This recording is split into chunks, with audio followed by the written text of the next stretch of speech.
Você vai ter mais facilidade para aprender um segundo se você dominar bem o primeiro. Mas aqui no Brasil, você desvalorizou a língua. Parece o seguinte, o nosso complexo de vira-lata, a queda da nossa autoestima, a falta de orgulho nacional, você sai desprezando tudo. Tá certo? Sai desprezando o seu idioma, a sua cultura, a sua história, a sua memória. Você quer tocar fogo na estátua do Borba Gato, você quer vilipendiar o seu patrimônio público. E isso é o que nós temos no Brasil, entendeu?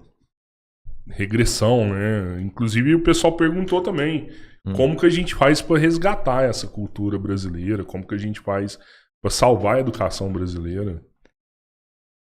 Rodrigo, Roberto, a história e a memória não são cultivadas ou cultuadas por um simples amor à história e à memória. Valorizar a história e a memória tem um papel pedagógico, educativo. Quando você coloca o busto de alguém numa praça, para aquele homenageado, já não faz mais sentido. Já morreu. O que é que faz sentido para o Caxias, para o Castro Alves, para o Rui Barbosa, uma estátua ou o nome de uma praça? Para eles não fazem mais sentido nenhum. Faz sentido para os que estão vivos, faz sentido para as nossas crianças, faz sentido para a nossa juventude. O exemplo dessas figuras educa, cria valores, orienta. E é isso que nós estamos destruindo ou perdendo. São esses valores, são essas referências.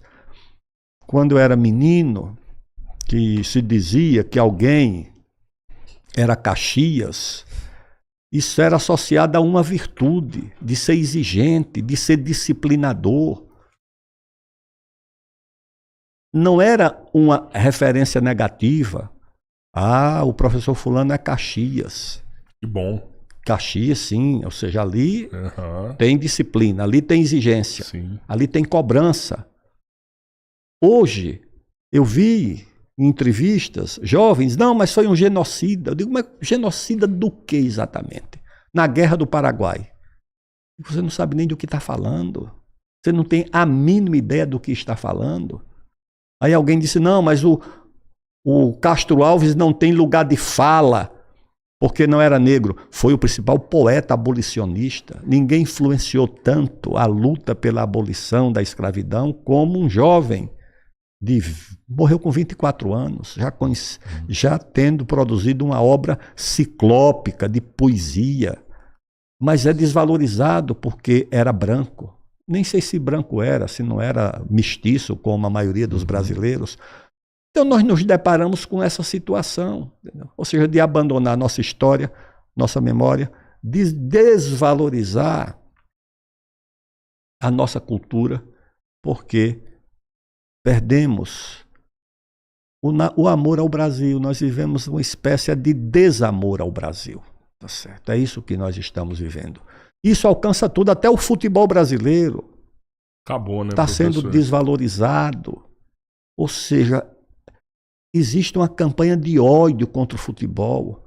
Ou seja, o futebol tem que resolver os problemas que a sociedade não resolve. Ninguém cobra que as empresas, que os bancos resolvam os problemas de machismo, de homofobia, disso ou daquilo. É o futebol que tem que resolver. O futebol, essa coisa do povo brasileiro tem que ser vilipendiada e atacada.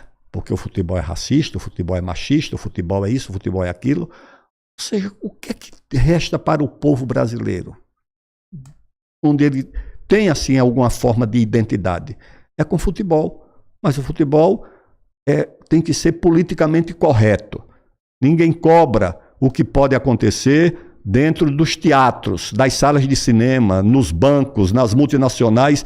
É no futebol que tem que haver a cobrança. O futebol é que tem. Por que razão?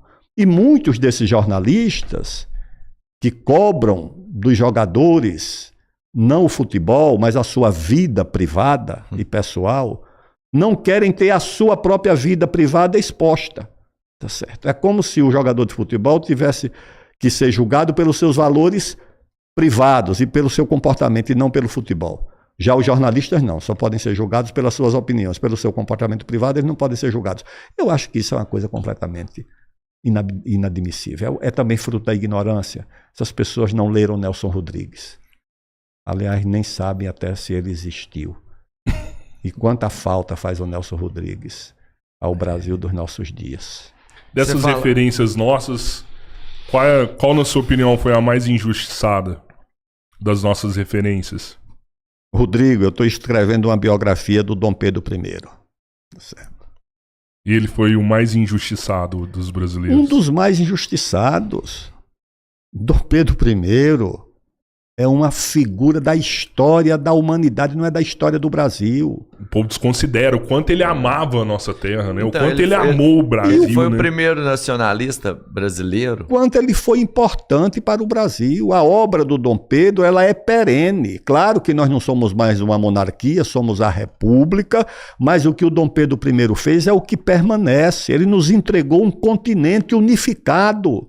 O Bolívar, com todo o seu talento, que era um homem de grande talento, de tudo Bolívar tinha. Era a família mais rica da América Latina, era o Bolívar. Era um homem fino, educado, culto, um grande militar, um grande general, um grande político, tudo isso, e ele não conseguiu garantir uma América espanhola unida. Tá certo? Teve que se exilar e ver a obra dele se dividir em Venezuela, Colômbia, Chile, Equador, Bolívia, Uruguai, Argentina, Paraguai. É isso que ficou. O Dom Pedro nos entregou um continente unificado a ferro e fogo, e isso permaneceu.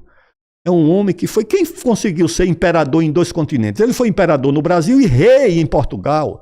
E ainda recebeu a oferta de mais de 2 tronos, o da Espanha e o da Grécia. Os líderes da Grécia ofereceram o trono ao Dom Pedro. Fez guerra no Brasil e fez guerra na Europa. Guerras heróicas. Uhum. E morreu jovem, né? Morreu com 34 anos, 35 anos incompletos. Agora você pergunta sobre a vida desse homem. Mulherengo, mau marido. Não estou dizendo que não foi, tá certo? Mulherengo com muita certeza. Mau marido quase que certamente, principalmente da primeira esposa, não da segunda. Agora, o determinante na vida do Dom Pedro é a sua vida privada. Se você for julgar a partir desse critério, não escapa ninguém na humanidade. O grande Alexandre, que foi o homem que helenizou o mundo, que levou a experiência grega para a Ásia, que estendeu os domínios do mundo grego pela Ásia e pela África, se for ser julgado do ponto de vista do seu comportamento privado, é muito problemático. Guilhotina, não só violento. Agora, a obra do Alexandre é isso? Ou, como diz o Hegel, é a helenização do mundo de sua época? Claro que a obra que deve ficar é aquilo que foi permanente, que não foi pessoal, é aquilo que foi de interesse público, de domínio público. Não é pela moral privada que você tem que julgar essas pessoas, principalmente pelos critérios de hoje.